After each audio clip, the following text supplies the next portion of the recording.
നല്ല മലയാളം ഇത് നല്ല മലയാളം നല്ല മലയാളം. അക്ഷരബോധമുറയ്ക്കാൻ, അക്ഷര സൗന്ദര്യമുറയ്ക്കാൻ മലയാളം, ഇംഗ്ലീഷ്, ഹിന്ദി തുടങ്ങിയ ഭാഷാ വിഷയങ്ങളിൽ കുട്ടികൾ പകർത്തി എഴുതാറുണ്ട്, അതായത് കോപ്പി എഴുതാറുണ്ട്.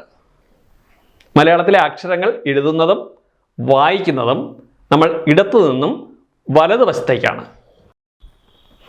അക്ഷരങ്ങൾ എഴുതുമ്പോൾ പ്രധാനമായും ശ്രദ്ധിക്കാനുള്ള ചില കാര്യങ്ങൾ നമുക്ക് ആദ്യം പരിശോധിക്കാം. ആകാരം എഴുതുന്നത് ഇങ്ങനെയാണ് കാണുക. ആ ആ എന്ന അക്ഷരം എഴുതാൻ ഇതുപോലെ താ എഴുതി കൈയെടുത്ത് അതിനോട് ചേർത്ത് രാ എഴുതി തുടർന്ന് തകാരത്തിൽ ഒരു വെട്ടുമിട്ടാൽ പോരാ. ചിലർ ആ എഴുതുന്നത് ഇതുപോലെയാണ്. ഒരു വരയിട്ട് കൈയെടുത്ത് അതിനുശേഷം മുകളിൽ നിന്ന് തുടങ്ങുന്നു. താ എഴുതാൻ ഒരു വര എഴുതി കൈയെടുത്ത് മുകളിൽ നിന്ന് തുടങ്ങുന്നു. വാ എന്നെഴുതുമ്പോൾ ഇത്രയും എഴുതിയ ശേഷം കൈയെടുത്ത് മുകളിൽ നിന്ന് താഴേക്ക് വരയ്ക്കുന്നു. ഇങ്ങനെ എഴുതുന്ന നിരവധി പേരുണ്ട്. അക്ഷരങ്ങൾ ഇങ്ങനെ എഴുതി ശീലിക്കരുത് എന്നും നമ്മുടെ കുട്ടികൾക്ക് പറഞ്ഞു കൊടുക്കേണ്ടത് അധ്യാപകരും രക്ഷാകർത്താക്കളുമാണ്. ചുരുക്കത്തിൽ എങ്ങനെയെങ്കിലും എഴുതി അക്ഷരരൂപം വരുത്തിയാൽ പോരാ എന്ന് നമ്മുടെ കുട്ടികൾ നിർബന്ധമായും അറിഞ്ഞിരിക്കണം. സ്വരാക്ഷരങ്ങളിൽ ഇ, ഉ, ഐ, ഓ, ഔ എന്നിവയൊഴികെ ഓരോ അക്ഷരവും എഴുതി തുടങ്ങിയാൽ ആ അക്ഷരം എഴുതി തീരുന്നത് വരെ കൈയെടുക്കരുത്. അതായത് എഴുത്തുപകരണം മാറ്റരുത്. ഇവിടെ ഈ ചിഹ്നങ്ങൾ എഴുതുന്നതിന് വേണ്ടിയിട്ടാണ് ഇ, ഉ, ഐ, ഓ, ഔ ഈ ചിഹ്നങ്ങൾ എഴുതുന്നതിന് വേണ്ടിയിട്ടാണ് കൈയെടുക്കേണ്ടി വരുന്നത്. അതുപോലെ തന്നെ വ്യഞ്ജനാക്ഷരങ്ങൾ എഴുതുമ്പോഴും കൈയെടുക്കരുത്. സ്വരങ്ങളുടെ ഉപചിഹ്നങ്ങൾ ചേരുന്നെങ്കിൽ മാത്രമേ, അതായത് ഇതുപോലെ കു ഇങ്ങനെ ഉപചിഹ്നം ചേരുന്നെങ്കിൽ മാത്രമേ കൈയെടുത്ത് അക്ഷരം എഴുതാവൂ. ഇതാണ് ശ്രദ്ധിക്കേണ്ട പ്രധാനപ്പെട്ട കാര്യം. 2 ലൈൻ ബുക്കിൽ ഈ 2 വരകളെ മുൻനിർത്തിയാണ് അക്ഷരങ്ങൾ എഴുതേണ്ടത്. 2 വരകളെ മുൻനിർത്തി, അതായത് ഇവിടെ നിന്ന് തുടങ്ങുന്നു, മുകളിൽ തട്ടുന്നു, നടുക്ക് വളയുന്നു, താഴേക്ക് വരുന്നു, താഴെ തട്ടുന്നു, മുകളിലേക്ക് പോകുന്നു, താഴെ വരുന്നു, താഴെ തട്ടുന്നു, വീണ്ടും മുകളിലേക്ക് പോകുമ്പോൾ അവിടെ മുകളിൽ തട്ടുന്നു, താഴെ വരുന്നു. ഈ വളവൊക്കെ നടുക്കാണ് വരുന്നത്. നമുക്ക് മറ്റൊരു കാര്യം എഴുതാം.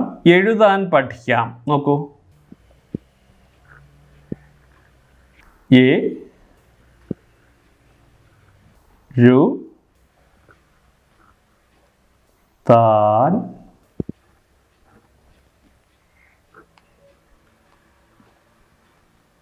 പഠിക്കാം.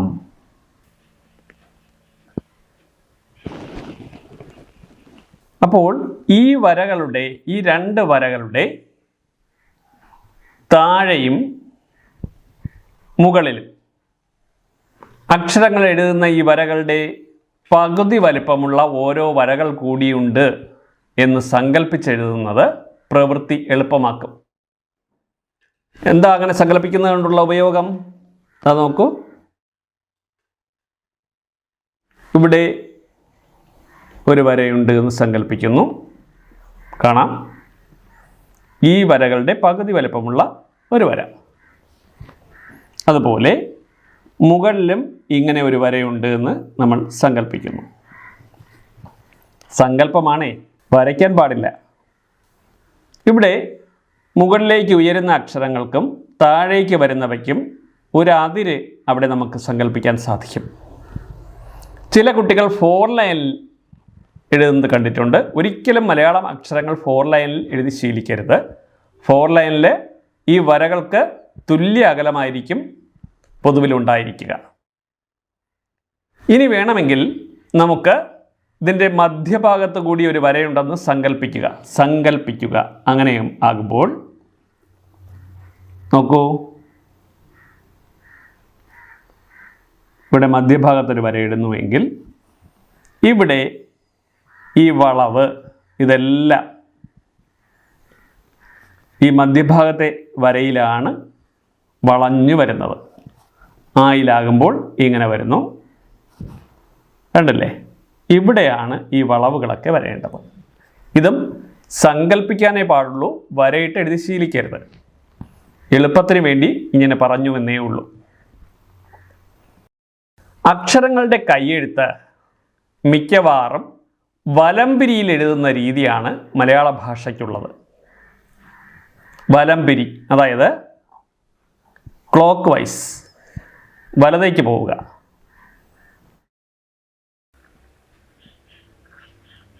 ആ,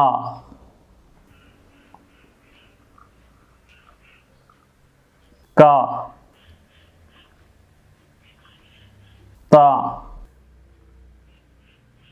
ര, ഇങ്ങനെ ക്ലോക്ക് വൈസിലാണ് കൂടുതൽ അക്ഷരങ്ങളും എഴുതുന്നത്. ക്ലോക്ക് വൈസിൽ ഇതുപോലെ ഈ രീതിയിലാണ് എഴുതുന്നത്. എന്നാൽ ചില അക്ഷരങ്ങൾ ത, ധ, ധ, ല,